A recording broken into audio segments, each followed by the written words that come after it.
Jazz Bass with Matt Rubicki. As always, I'm glad that you're here. We're talking about a line from Oscar Pettiford today that is a little bit of a stretch to call it an essential line. It's a little bit of a deep cut, as they say. This is from the unique Thelonious Monk, and I would assume Monk is the one that arranged this sort of semi-line that Oscar Pettiford and Monk played together.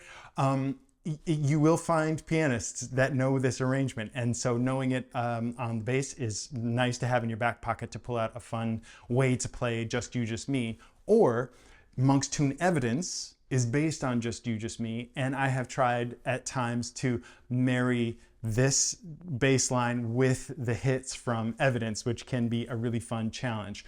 So Oscar Pettiford's line is incredible, and the whole tune, all his walking is just perfect, and it's a great solo here that we'll talk about in a second for those that may want a little bit more of a challenge.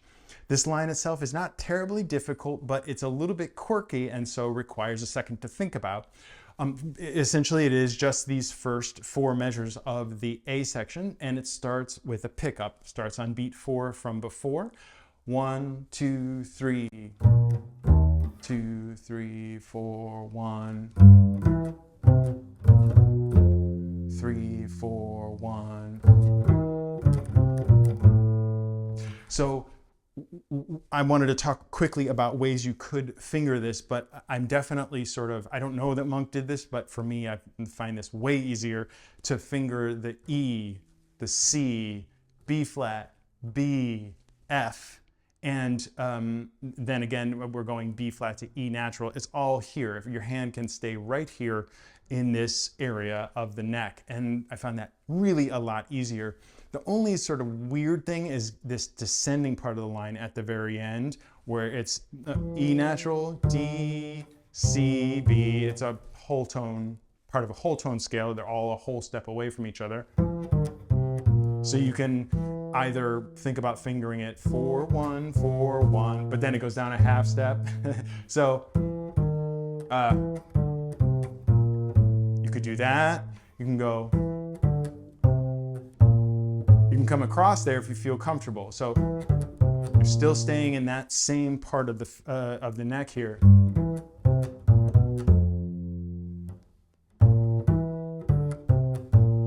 You could do that. The thing is, after the A, it's A flat. So, I'm sorry, after the A. So the whole sort of how you choose to finger it is whatever is comfortable for you. If you need to go down the neck in semando position, that's fine. But let's do it all now that we've talked about the notes. Let's do it again. 1, 2, 3, 2, 3, 4, 1, 3, 4, 1.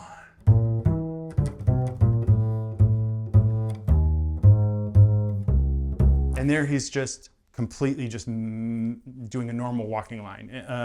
And I like that in measure 5, where the chord is an A minor 7 flat 5, that he is playing 3 roots there to really establish that this is a very distinctive part of the tune, and it really reinforces that we're sort of returning to a sort of a normal harmony movement, so to speak. I mean, he's really just hammering it home, which is good.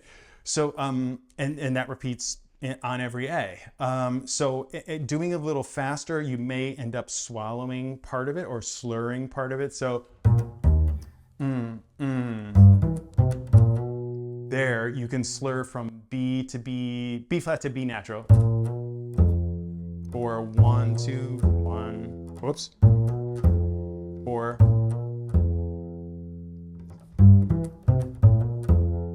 you can do that, totally fine if that's easier for you. And then getting that tritone from B flat to E natural. Really got to stay locked in on what your fingering is going to be here in the middle of the neck. Really fun to play. I really recommend that you learn it. It's, just listen to it a bunch of times and you'll definitely have it. There is a way that Monk, especially in the last day, is sort of pulling on the time a little bit. It basically sort of putting it behind the beat pretty significantly on that descent.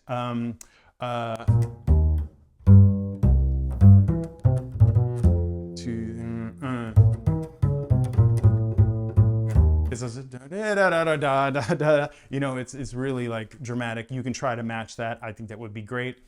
Not everyone does that. That's just a real subtlety. So then in the, as I say, there's the walking line here is fantastic. You can really hear it from Oscar Pettiford, and there's a PDF below if you're interested.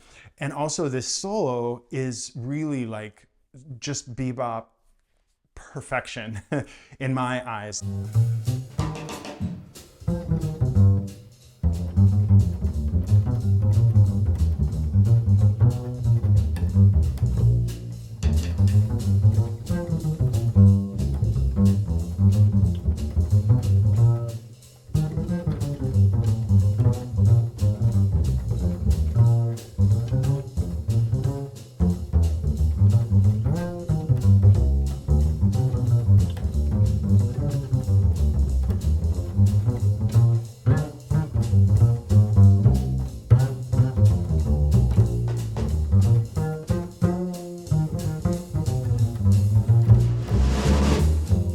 Like I've always just worshipped the way that Oscar Pettiford is able to weave these lines that sort of feed in on themselves and are sort of these nested ideas that clearly define the harmony, even when the harmony isn't really expressed. Specifically, in lots of instances, he is very clearly making a flat 9 sound on dominant chords. The first really strong example is in bar 4 of the solo. That is 161, 2, 3, 4. In bar 4, he's playing D.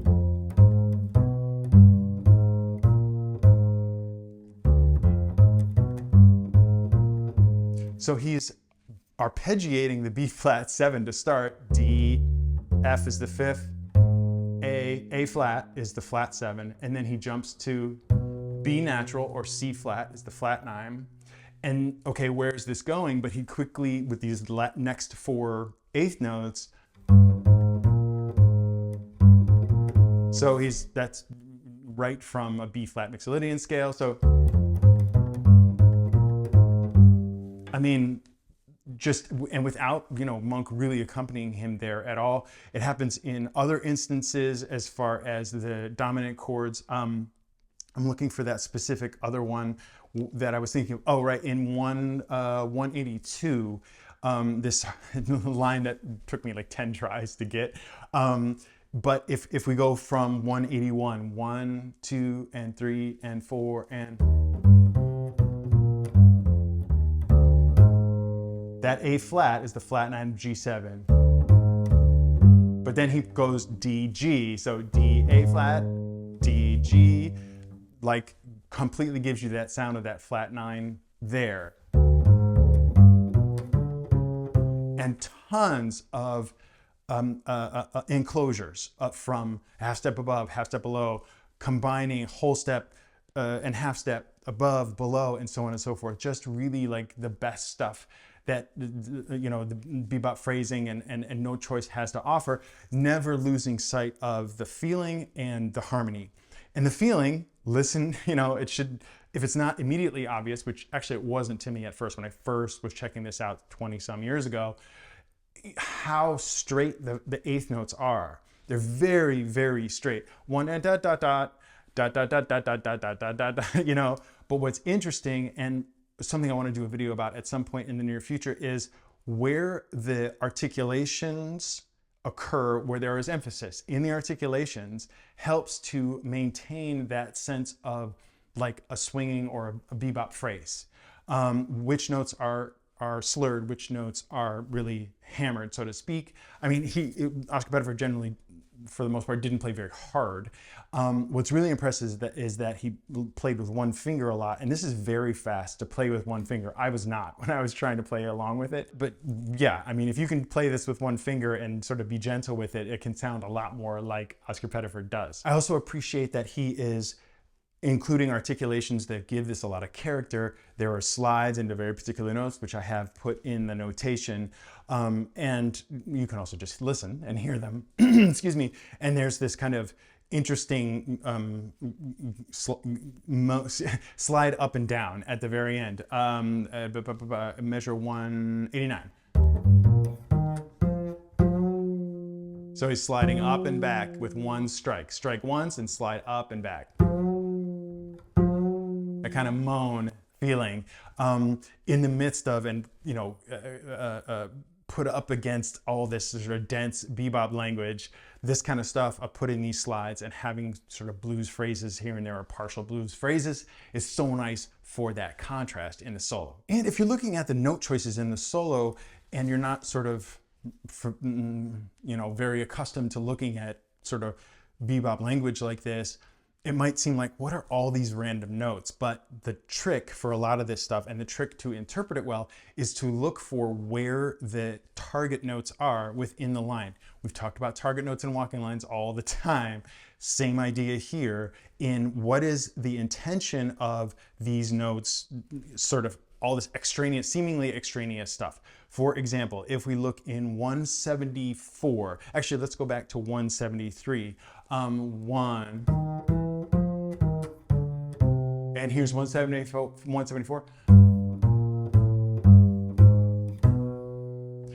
This first 1 and 2 and G, B flat, A natural on an A flat minor, or possibly something. We're going to A flat. So why the A natural? Because it's part of an enclosure. A, G, A flat. That exact thing. Another great example of that is in, where was it? Oh, in 183. This is on an F7, ostensibly what would be an F7 chord. G, E natural on an F7. D, da, da. That's the goal, getting to the C there. And now jumping to G flat, what's happening? That's the goal. G flat, E, F. So that, going back to that whole measure, G, E, target, target, target. Looking at it that way, understanding, like, find the note in the phrase that seems to be a logical one given the harmony that's there, or just listen to the phrase and find out sort of, you can also find out by ear, of course, where this thing sort of resolves. Finding that target note, looking then sort of backwards. Okay, how is he getting there? Oftentimes, a lot of these notes that seem a little weird make total sense when you understand where they're going. I hope that this lesson was helpful for you. As always, check below for links for lots of stuff. And always remember, straight ahead and strive for tone.